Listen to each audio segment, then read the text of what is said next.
वंश की उत्पत्ति पहली असफलता के बाद चाणक्य ने एक बार फिर धनानंद के राज्य पर आक्रमण करने का संकल्प लिया। इस बार उसकी सीमाओं पर हमला एक नई और सुविचारित रणनीति के साथ।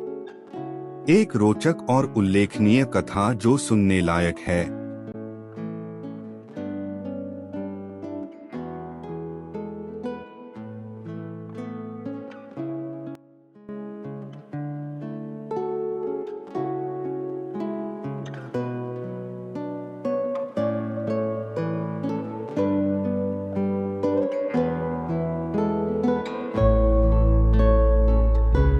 एक वृद्ध महिला द्वारा बताई गई पिछली हार का असली कारण जानकर चाणक्य ने एक नई रणनीति बनानी शुरू कर दी।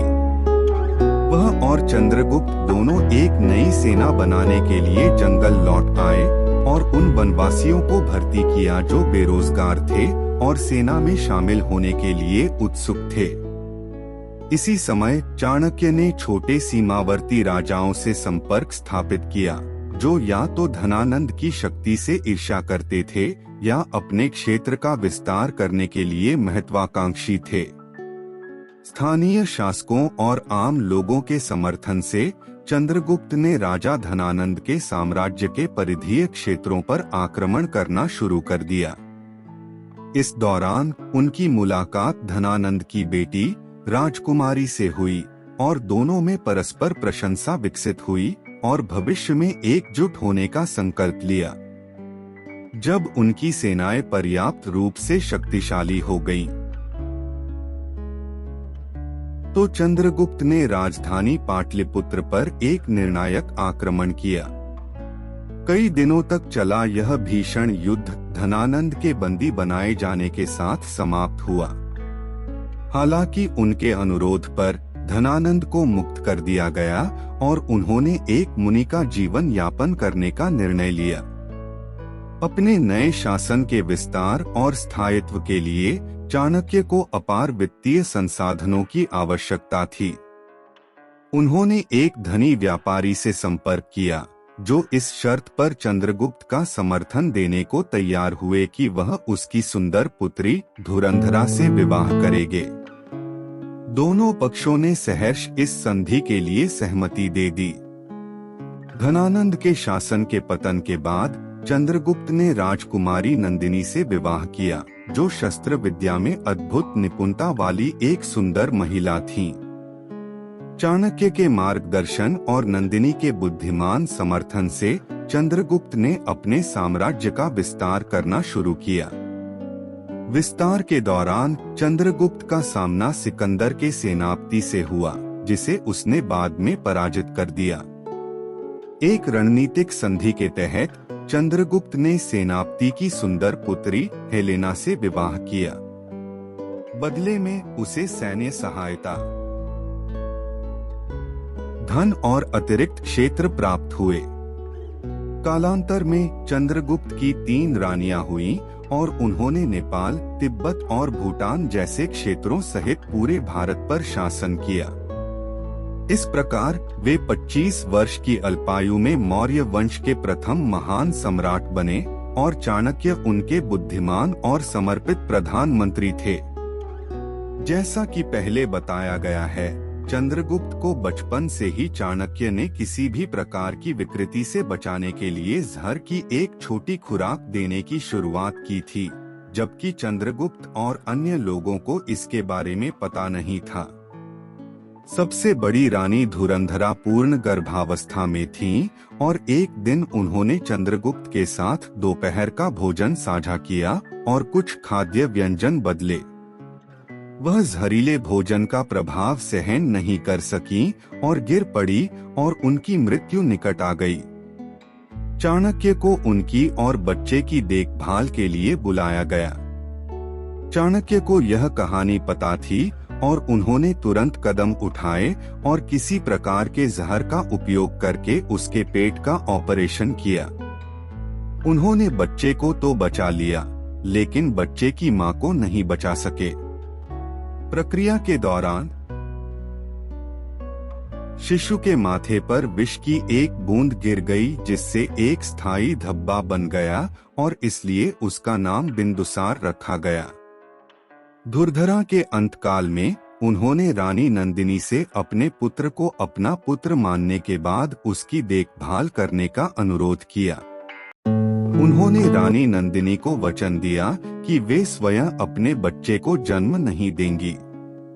उसका शिशु उनकी देखरेख में बड़ा हुआ।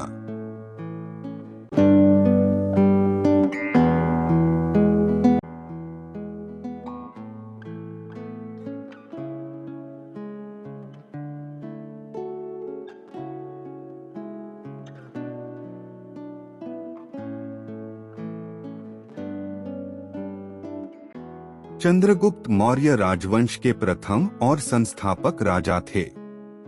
उन्होंने सुचारू शासन और अपनी प्रजा के कल्याण के लिए एक सुव्यवस्थित प्रशासनिक व्यवस्था स्थापित की। एक रात उन्हें 16 असामान्य स्वप्न आए, जिनका अर्थ न तो वे और न ही उनके गुरु समझ पाए।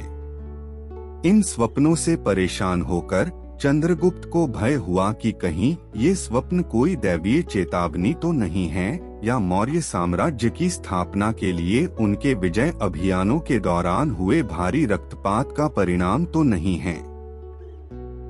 बेचैनी से भरकर उन्होंने सर्वहित के लिए पुण्य कर्म करने का संकल्प लिया। इसी काल में पूज्य भद्रबाहु मुनि ने राजधानी पाटलिपुत्र का भ्रमण किया। चंद्रगुप्त ने उनका हार्दिक सम्मान पूर्वक स्वागत किया और रहस्यमय स्वप्नों की व्याख्या करने में उनका मार्गदर्शन मांगा। भद्रबाहु ने उनके गुप्त अर्थ इस प्रकार समझाए। एक समय से पहले सूर्य का अस्त होना यह दर्शाता है कि निकट भविष्य में कोई भी श्रुत ज्ञानी मुनि प्रकट नहीं होगा। 2. कल्पवृक्ष इच्छा पूर्ति करने वाला वृक्ष टूटा हुआ और क्षतिग्रस्त है। यह भविष्यवाणी करता है कि कोई भी महान सम्राट मुनि दीक्षा नहीं लेगा। जो लोग ऐसे स्वप्नों के गहन प्रतीकात्मक अर्थ को समझना चाहते हैं, वे इंडियन कॉन्फ़िगरेशन सिंबल नामक पुस्तक का संदर्भ ले सकते हैं, जहां उनके अर्थों का विस्तार से वर्णन किया गया है। अपने स्वप्नों का अर्थ समझने के बाद चंद्रगुप्त ने स्वामी जी से मार्गदर्शन मांगा। स्वामी जी ने उन्हें अपने भविष्य जीवन के अगले पड़ाव पर विचार करने हेतु सलाह दी। इस संदेश की गहराई को समझते हुए चंद्रगुप्त ने अपना सिंहासन त्याग दिया और चाणक्य से परामर्श करके साम्राज्य अपने पुत्र बिंदुसार को सौंप दिया। 50 वर्ष की आयु में चंद्रगुप्त ने मुनि दीक्षा ली और आचार्य भद्रबाहु के साथ चले गए। कुछ समय तक उन्होंने आचार्य के साथ यात्रा की, लेकिन बाद में गहरी तपस्या के लिए एकांत चुना।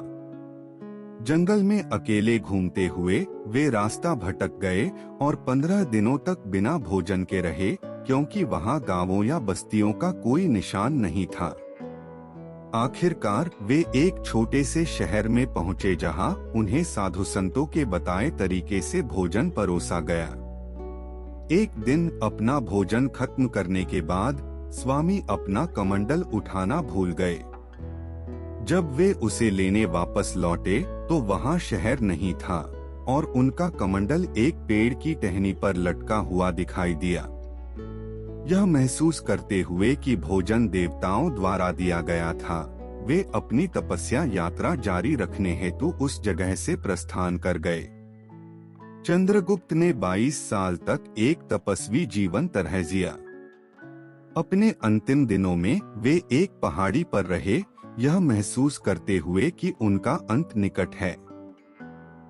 वहां उन्होंने पवित्र सल्लेखना व्रत लिया और शांतिपूर्वक अपना शरीर छोड़ स्वर्गलोक प्रस्थान किया।